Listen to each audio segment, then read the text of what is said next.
Le premier truc qui m'avait frappé, c'est quand elle m'avait fait lire les 4 accords Toltec. Et excusez-moi, mais j'ai l'émotion qui monte.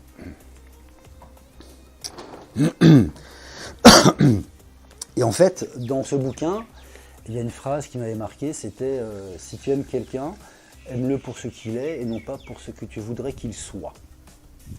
Ok? Et au fur et à mesure, je voyais qu'elle voulait que je sois comme ça. Bon, alors déjà, ça collait pas avec ce qu'elle lisait chez les Toltecs. Et au fur et à mesure, il y a eu des choses comme ça. Mais moi, en fait, enfin, les gens qui sont dans ce processus ne voient strictement rien, quoi. Tu veux toujours mieux faire, mieux faire, mieux faire pour rendre la personne heureuse. Et en fait, toi, tu t'enfonces. Et c'est comme caractéristique parce que les 3 dernières années, quand je rentrais avec la boule au ventre. Donc tu te dis, bon, il y a quand même un problème, quoi. Tu te dis, comment est-ce que je vais la retrouver ce soir, comment ça va être, machin, machin. Mais comme un con, tu continues à rester dans cette espèce de processus, à vouloir bien faire. Et à chaque fois, et ce genre de personnes ne te ratent pas, elles te font remarquer que ça c'est pas bien, ce que tu as fait c'est pas bien, que ça c'est pas bon, que ça c'est machin. Et donc toi tu prends, tu encaisses, donc tu descends les épaules, enfin la tête dans les épaules. Et au fur et à mesure tu descends plus bas que terre, quoi.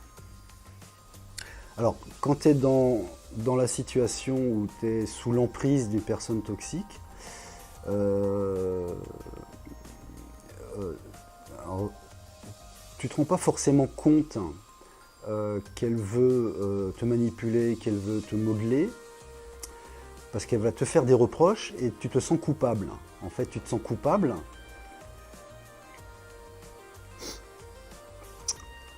C'est chaud, hein.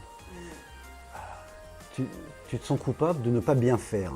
Et en fait, tu veux tout le temps bien faire pour que ça se passe bien. Et plus tu veux bien faire, et en fait, plus elle te casse, et plus en fait, tu descends, et à la fin, tu sais plus comment faire. Et en fait, tu fais n'importe quoi. En fait, tu perds ta dignité, tu perds ton libre arbitre, tu perds le sens de la réflexion, enfin, tu perds tout. Alors bonjour, aujourd'hui je vais faire une mise au point sur le comportement qu'il faut avoir avec cette femme moderne, hein, parce qu'il faut un peu mettre les points sur les i, il faut un peu mettre les choses à leur place, parce qu'on est tellement dans une comme recouvert d'un épais brouillard finalement. C'est un épais brouillard qui entoure l'homme. C'est surtout ce rapport homme-femme que je vais voir là. Et il y a quand même épais brouillard sur le discernement, on va dire, même de l'homme, qui pourtant est plus, je l'ai montré sur ma chaîne, est plus développé chez l'homme que chez la femme, ça c'est certain. Il suffit de contempler, d'observer ne serait-ce qu'une semaine une femme. Vous la regardez chaque jour, encore je suis bien généreux. Et vous verrez très vite, vous vous apercevrez de ce qu'elle fait. Tout est de travers, tout est faux, tout est... Alors évidemment, pas de sa faute, puisque c'est pas de sa faute, pas tout le temps. C'est plus complexe, plus nuancé davantage que ça. Faut plus nuancé que ça. Parce qu'il y a aussi des mauvaises volontés chez les femmes, hein. Si, ça existe. Bien malgré ces hommes qui sont toujours laxistes envers elles, qui sont toujours mièvres,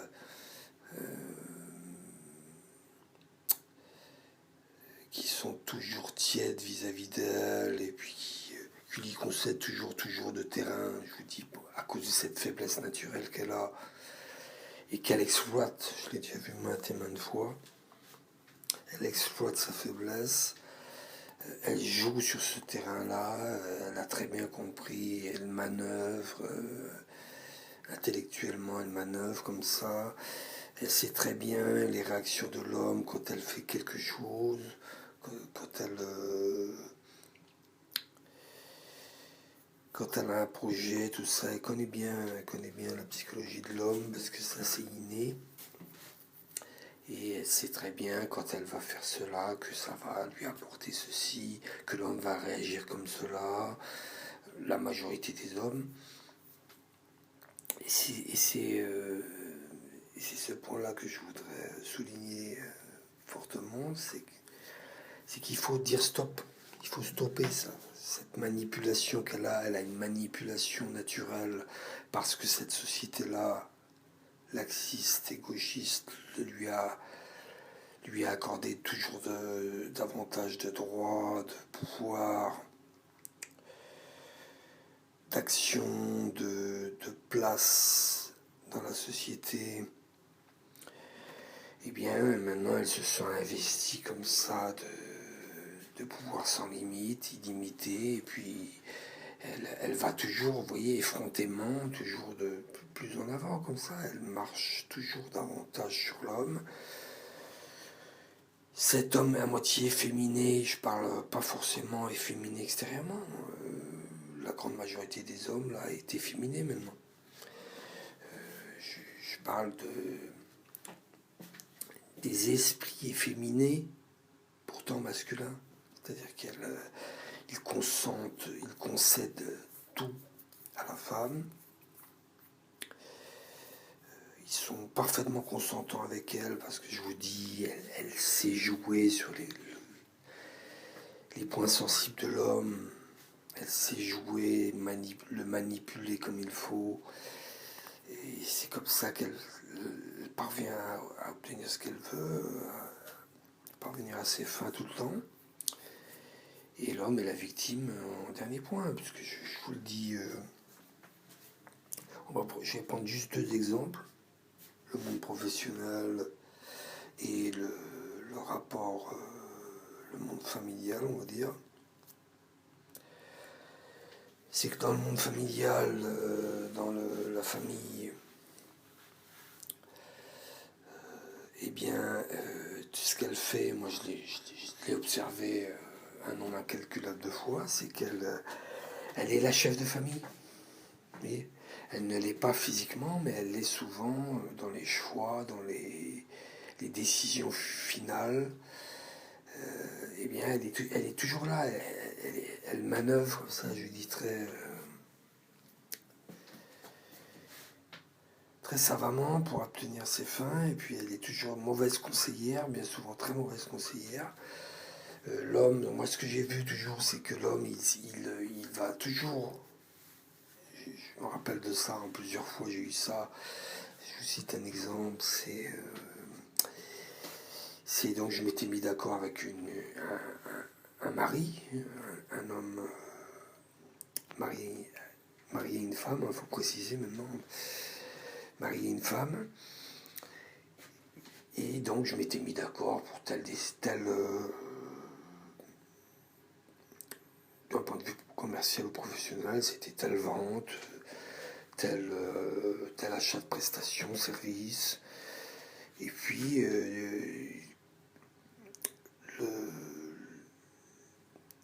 souvent à la fin du dialogue, de l'accord quasiment conclu avec le client, ça va être cette phrase que j'ai entendue à multiples reprises. Et c'est là, vous voyez, qu'on se rend compte des choses. C'est sur le terrain, c'est sur le terrain, c'est en pratique. Bien sûr, moi je l'avais théorisé tout cela. Je l'avais théorisé par mon observation.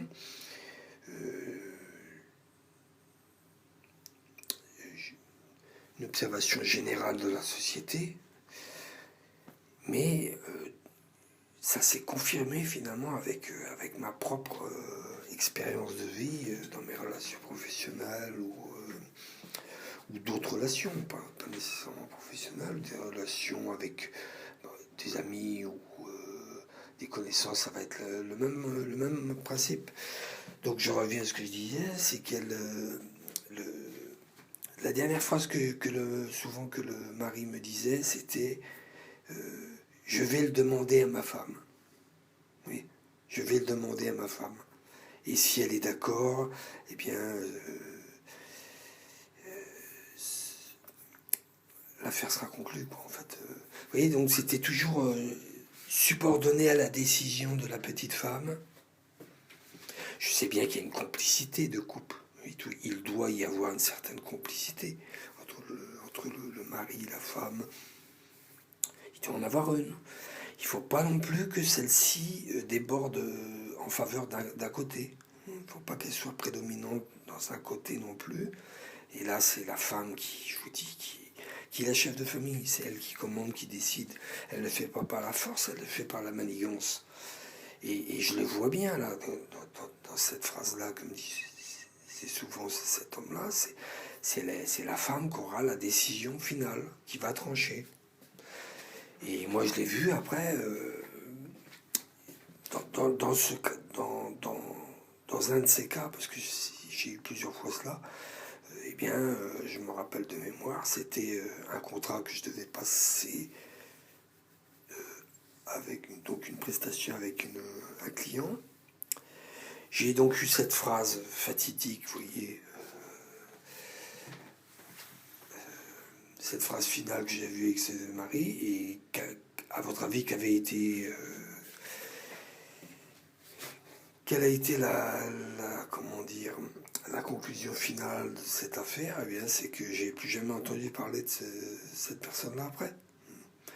Comme elle est très mauvaise conseillère, elle voit tout de travers, et qu'elle conseille toujours à tort, et puisque je vous dis, son logiciel interne est comme inversé, je l'ai vu sur ma chaîne également, qui comprend toujours l'inverse de la vérité, eh bien, évidemment que là, comme c'était peut-être un bon plan pour son mari, mais comme elle y voit que ses intérêts, parce que vous comprenez bien que si elle avait dit oui, ça faisait moins d'argent, ça faisait une dépense pour lui, et donc moins d'argent pour le couple.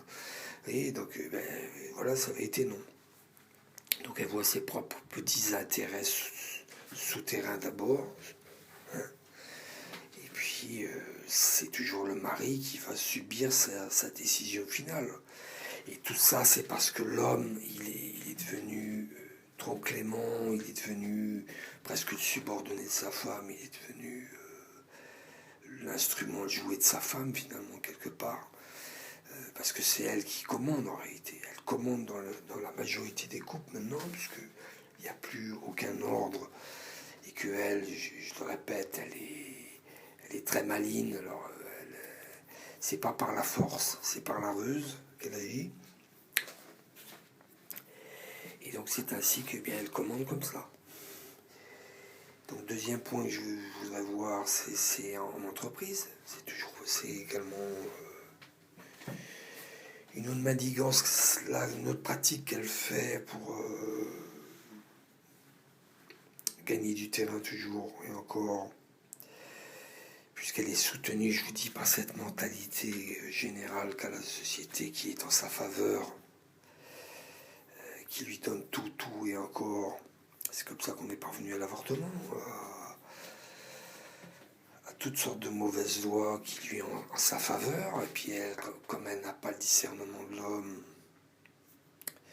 qu'elle n'est pas tellement intelligente, elle est rusée, mais elle n'est pas tellement intelligente parce qu'elle ne voit pas en profondeur les choses. Elle va voir la surface des choses, son intérêt en surface, donc elle agit là avec sa ruse, mais comme elle a très peu d'intelligence, elle ne voit pas toutes les répercussions, les conséquences de ses actes, de ses choix, de ses volontés, et puis à la fin, elle se fait attraper. Elle se fait attraper, c'est l'échec. Parce qu'elle voit qu'un intérêt en surface, et donc elle agit comme ça, elle obtient bien ce qu'elle veut, mais au final, elle est perdante. Parce que c'était pas la bonne solution qu'il fallait choisir. Donc, voilà, elle voulait l'avortement, mais après, une fois qu'elle a avorté, bien souvent, soit elle a des troubles de conscience, parce que c'est un crime, elle se rend compte qu'elle s'est trompée, elle a perdu son enfant, et après elle regrette. Il y en a qui, malheureusement, qui se suicident, etc. Mais si on remonte à l'histoire, au tout début de l'histoire de la prise de décision de se faire avorter, elle voit l'intérêt, la surface. Elle se dit, bon ben là je vais pas avoir c'est bon, si j'arrête cette grossesse-là, donc pour X raisons, je ne vais pas développer, mais ça va être toujours en sa faveur. On ne commet pas un avortement sans raison. Donc elle se dit, pour certaines, elle se dit, bon, bah, c'est pas le moment, là je vais attendre, ou alors elle va se dire, j'ai pas envie d'enfant, ou encore j'en ai déjà eu 2, donc là j'en veux plus être de 3e, etc., etc.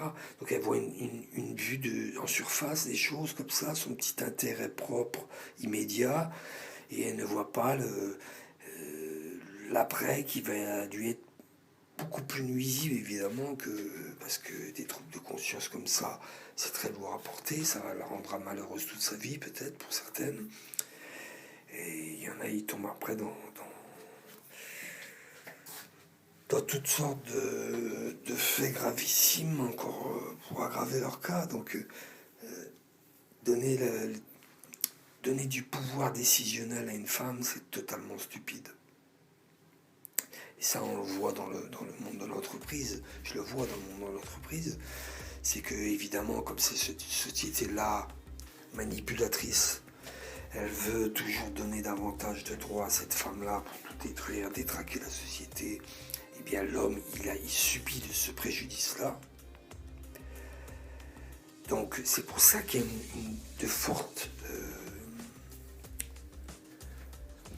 d'immenses forces qui se mettent en place comme ça pour toujours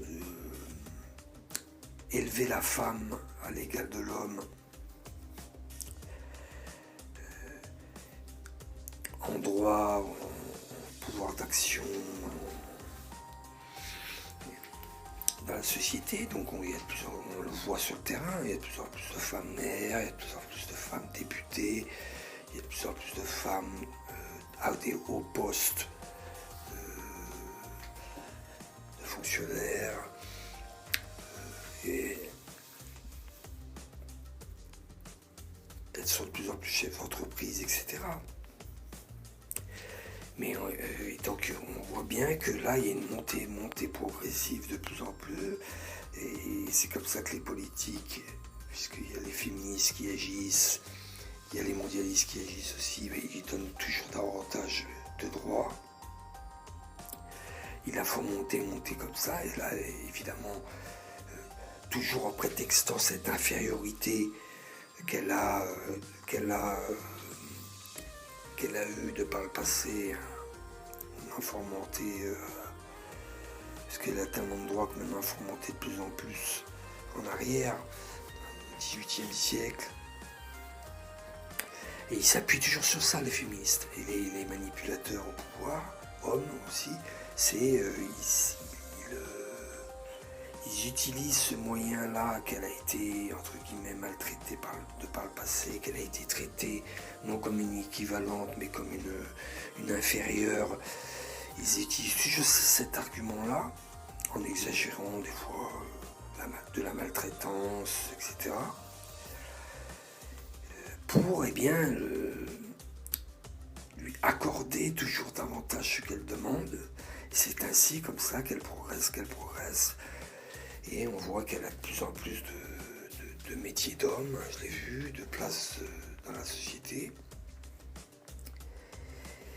Et ainsi, dans le monde professionnel, elle est en train de dépasser, vous voyez, elle a dépassé déjà en nombre, il y a plus de femmes sur le marché de travail que l'homme. Et donc elle va le dépasser davantage, toujours davantage, en lui prenant des postes masculins, ce qui évidemment va mettre l'homme au chômage. Il y aura de plus en plus d'hommes au chômage. Et ce qui est vraiment hallucinant, c'est que, donc, je l'avais vu dans une précédente vidéo, c'est qu'elle est en charge après à Pôle emploi en tant que conseillère d'aiguiller l'homme au chômage, vous voyez, alors qu'elle est la cause finalement, elle est la cause de cet homme au chômage, et elle est en charge de lui en retrouver un, vous voyez, de lui retrouver un travail. Et souvent, elle fait je la soupçonne volontairement de favoriser beaucoup de femmes, parce qu'elle a comme Cette société-là lui a fait croire que sa haine de l'homme est justifiée.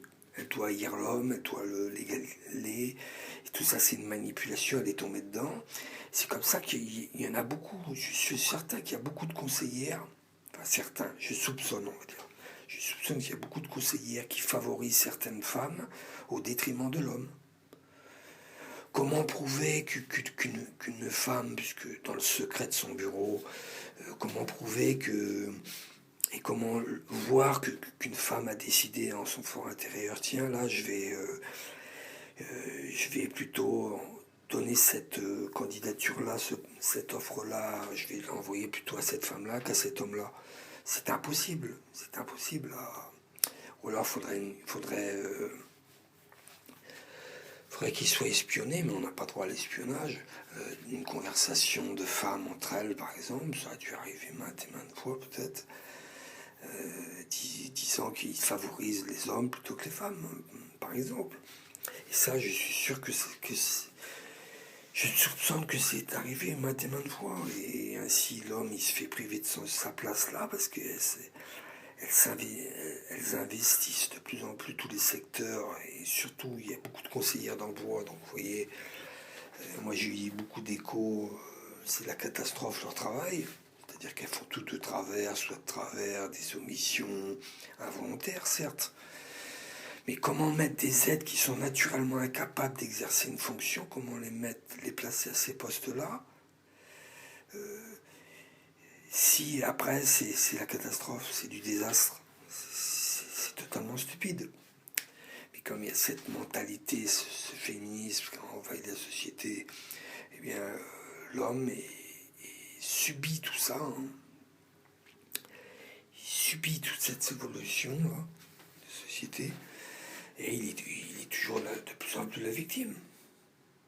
À la fin, on va bientôt arriver, plus tard, on va peut-être arriver à 60% de femmes qui travaillent, 40 d'hommes, avec des femmes de plus en plus à des postes à responsabilité, l'homme de plus en plus à des postes de tâcherons en bas. C'est là qu'on va, c'est là, c'est certain. Donc moi, ce que je recommande,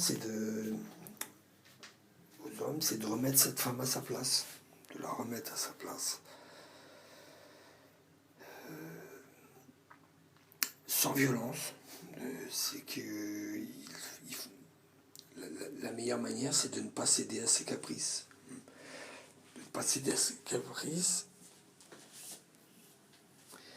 et d'avoir toujours le dernier mot. C'est comme ça qu'à la fin, elle s'interrogera, elle se posera des questions. Si elle n'est pas d'accord, qu'elle s'en aille.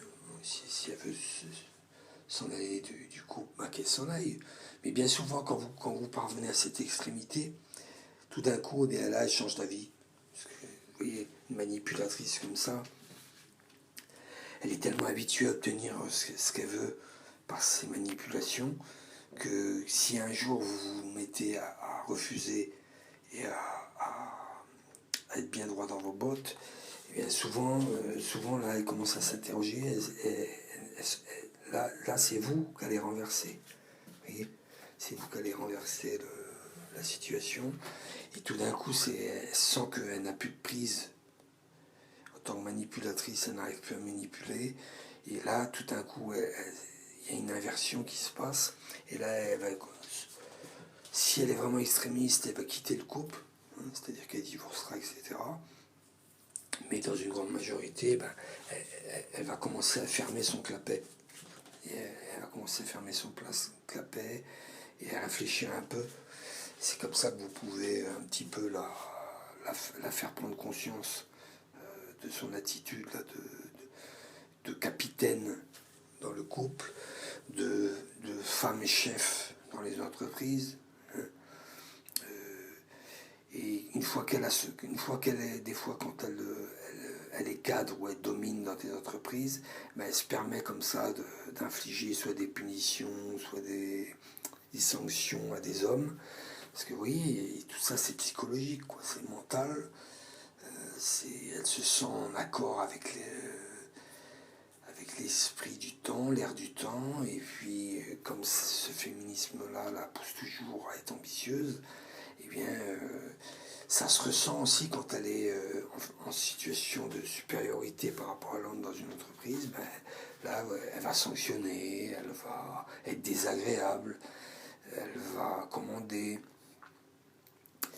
elle va utiliser l'homme à ses propres fins, c'est-à-dire que toutes les tâches ardues, elle va lui les déléguer, et puis elle va aller, oui, au sauna et au coiffeur, chez la coiffeuse pendant ce temps.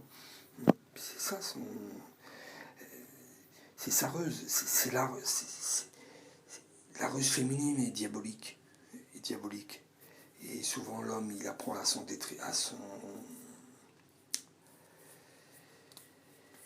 pour son plus grand malheur, mais au fil du temps, parce comme il est inexpérimenté, il ne connaît pas la femme,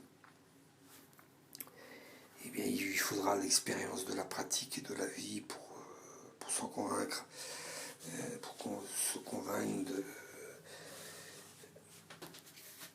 que bien souvent c'est une manipulatrice qui exploite sa faiblesse et qui parvient à ses fins, et quand il s'en aperçoit, c'est bien souvent trop tard, c'est-à-dire qu'elle a pris la poudre d'escampette, qu'elle a demandé le divorce, la séparation, mais c'est trop tard. Pendant 10-20 ans, elle s'est amusée à manipuler l'homme comme ça, à décider. Donc voilà, donc soyez ferme avec ces femmes-là, c'est ce que je vous demande. Dans le couple, soyez ferme. En entreprise, s'il y a des chefs d'entreprise qui m'écoutent, eh bien ne pas recruter des femmes à des postes d'hommes, ça c'est vraiment catégorique, puisque l'homme, lui, il va être au chômage. Ou alors, s'il n'est pas au chômage, il va aller dans des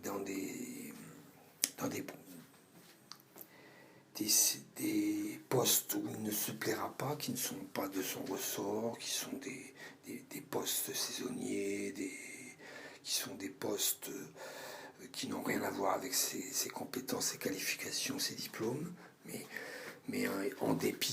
par dépit, il sera bien obligé pour travailler, d'aller chercher une petite place de rien du tout dans une usine, je ne sais quoi. C'est-à-dire qu'il y en a, ils soupçonnent pas. Pourquoi? Parce que la madame aura pris sa place, sa véritable place finalement, parce qu'elle n'a pas l'intelligence que lui pourrait occuper. Par exemple, et elles vont comme ça, elles sont aussi manipulées dans toutes les professions hyper féminisées, surtout hyper masculines, hyper gauchisées, donc eh bien, là ils pourraient être là, mais ils se font manipuler, et puis elles vont sur les terrains de l'homme, ne réalisant pas qu'elles sont en train de mettre un homme au chômage. Consciemment, lui va après se retrouver dans des situations peut-être extrêmes, extrêmes de suicide, de vie dissolue, de vie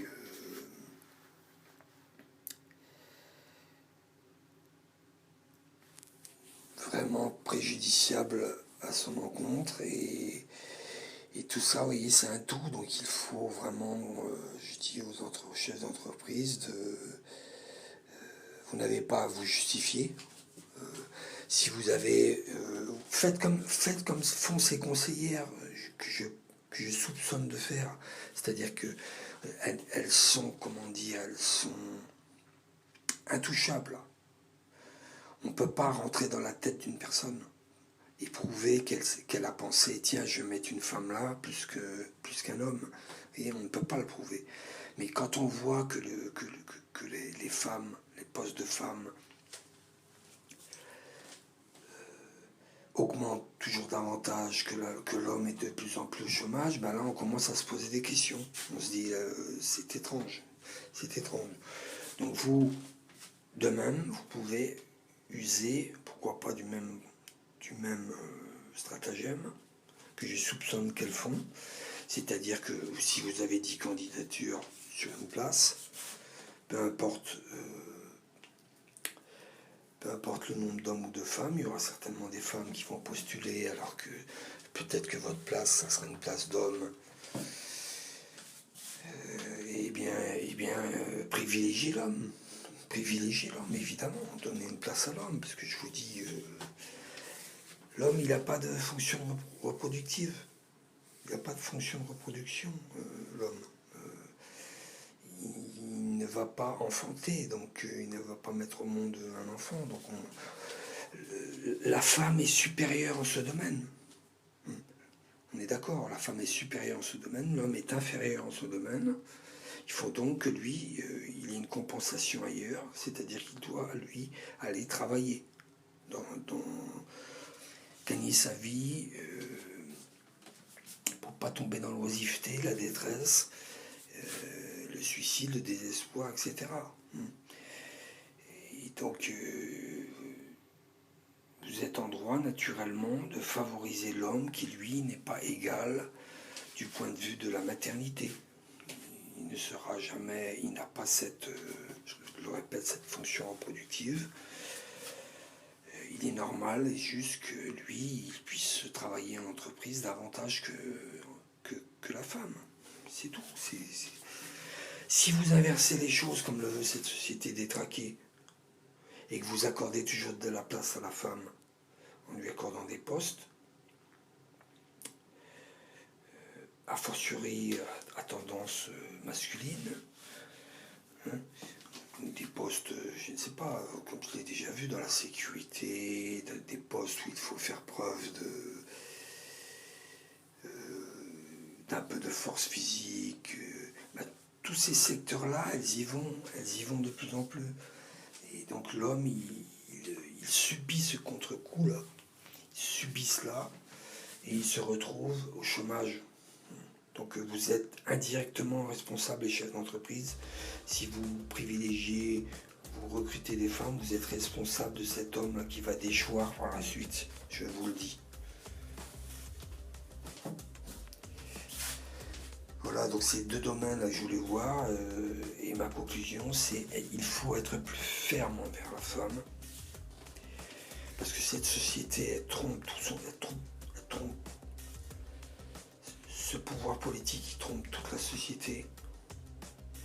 Pouvoir politique au service de mondialistes, satanistes, pédocriminels, qui n'ont qu'un seul but, et bien c'est d'inverser tous les rôles, le rôle masculin, le rôle féminin, pour tout détraquer, tout chambouler, faire place au nouvel ordre mondial. Elle va vous demander de l'aide, elle va vous demander des services, professionnellement par exemple. Elle pourrait très bien se faire amie, être au début comme si vous êtes son confident, pardon. Et puis comme elle vous a écouté, qu'elle a été super sympa, à l'écoute, compréhensive et tout, vous êtes la première personne à qui elle pourra demander un service. Et puis c'est ce qu'elle va faire, parce qu'elle choisit les personnes avec qui elle va s'entourer. Alors dans le milieu professionnel en particulier aussi, si elle veut grimper les échelons, elle ne va pas hésiter à toucher la bonne personne pour se la prendre sous le coude et puis pouvoir l'aider à pouvoir grimper les échelons. Parce que ce n'est pas grâce à leurs compétences qu'ils arrivent à grimper les échelons en général. Donc ils vont mimer cette amitié et tout ça. Donc, ou alors par exemple, elle va vous faire son travail, elle va vous demander de faire les choses pour elle, elle est fatiguée, là elle est trop occupée, elle a tellement de choses, elle ne peut pas tout gérer, donc vraiment si vous pouvez l'aider ce serait super.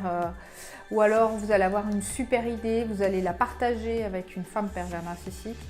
Et puis elle va dire ouais non c'est nul ton idée, machin. Et puis du coup, bon, vous allez être super déçus, vous étiez tout enthousiaste et tout.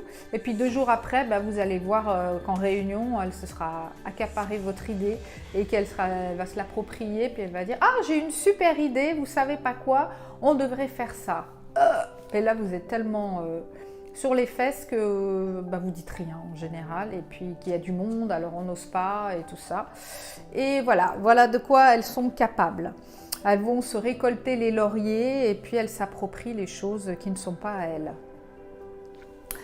La femme pervers narcissique adore le conflit. Donc, des crises, elle va vous en faire pour un oui, pour un non. C'est ça leur projet, leur but, leur action souterraine.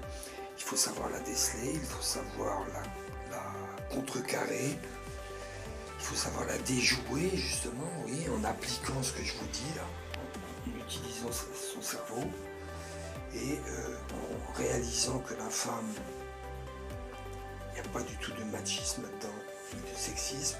La femme, elle a un organe reproducteur. Il faut en tenir compte. Parce que cette petite femme-là, bien souvent, elle refuse sa mission naturelle,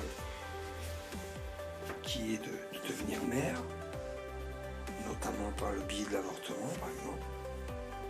Et l'homme laxiste, il va encore dire que c'est pas de sa faute. C'est pas de sa faute non plus, parce qu'elle n'a pas toute sa raison, d'accord. Elle n'a pas autant de discernement que l'homme, je suis tout à fait d'accord. Elle n'a pas autant de discernement que l'homme. Par contre, l'homme a un rôle, une responsabilité très grande, c'est qu'il est complice avec elle s'il lui accorde des responsabilités alors qu'il sait pertinemment qu'il n'a pas ce discernement-là pour mettre à bien les responsabilités qu'on va lui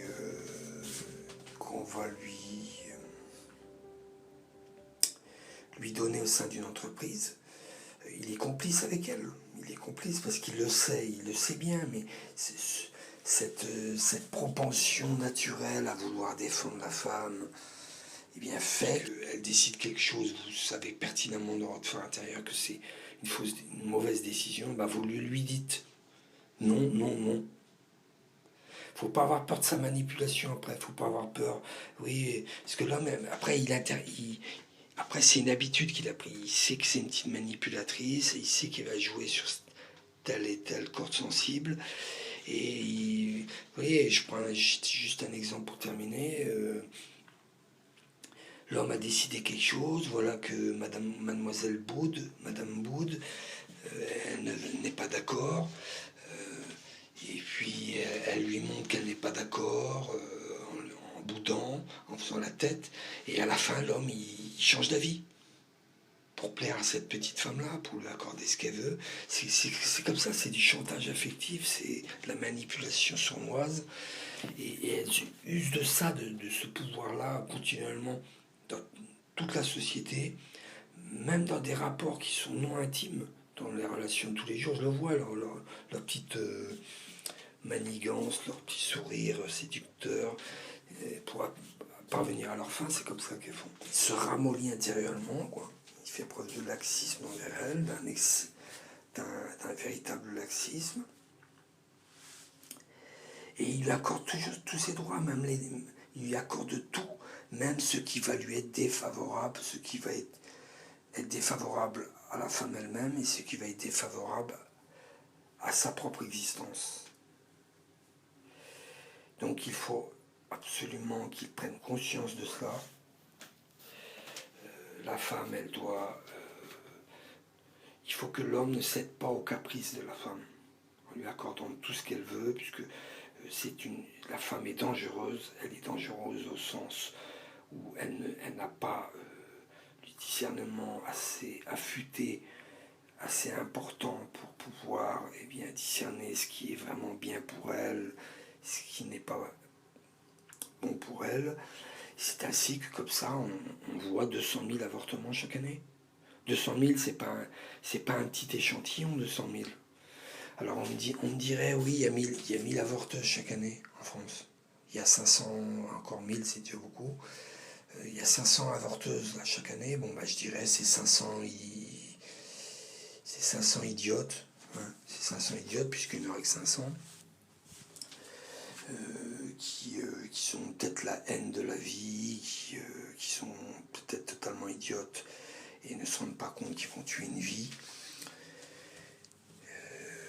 Et je me dirais cela, je ferai une conclusion cela. Mais quand on voit les chiffres officiels qui est de 200 000 femmes par an qui avortent, alors que tout dans leur corps, dans leur nature féminine, leur enseigne qu'elles sont naturellement faites pour perpétuer les générations, c'est-à-dire enfanter. C'est assez incroyable, c'est assez inouï, quoi. C'est totalement. C'est là qu'on ne peut que conclure que la femme n'a pas beaucoup d'intelligence. Énormément de ces femmes-là qui ont avorté l'ont fait aveuglement, c'est-à-dire sans se rendre compte réellement qu'elles tuent une vie. Mais l'avortement, comme je l'avais dit dans une vidéo, prouve bien l'inintelligence naturelle de la femme. Ça peut paraître très fort ce que je dis comme phrase, mais c'est objectif, c'est ce que je vois sur le terrain. Tout doit passer, sinon va vous faire une crise, et puis va vous faire des crises de colère. Elles sont capricieuses en général. Elle va vous faire des crises qui n'ont pas de sens. Elle va créer des conflits tout le temps. Elle peut vous dévaloriser en public aussi si elle vous voit joyeux et tout. Elle va vous casser parce qu'elle ne supporte pas. Hein. Elle ne supporte pas que vous soyez épanoui, heureux ou quoi. Non, vous n'avez pas le droit. Hein. Elle va vous culpabiliser tout le temps. C'est de ta faute, c'est à cause de toi si on en est là. Si ça ne marche pas, c'est parce que voilà, tu ne mets pas du tien. De toute façon, c'est moi qui fais tout. Et toi, tu ne sers à rien. Voilà, je suis sûre que tous ces mots-là, vous les avez déjà entendus.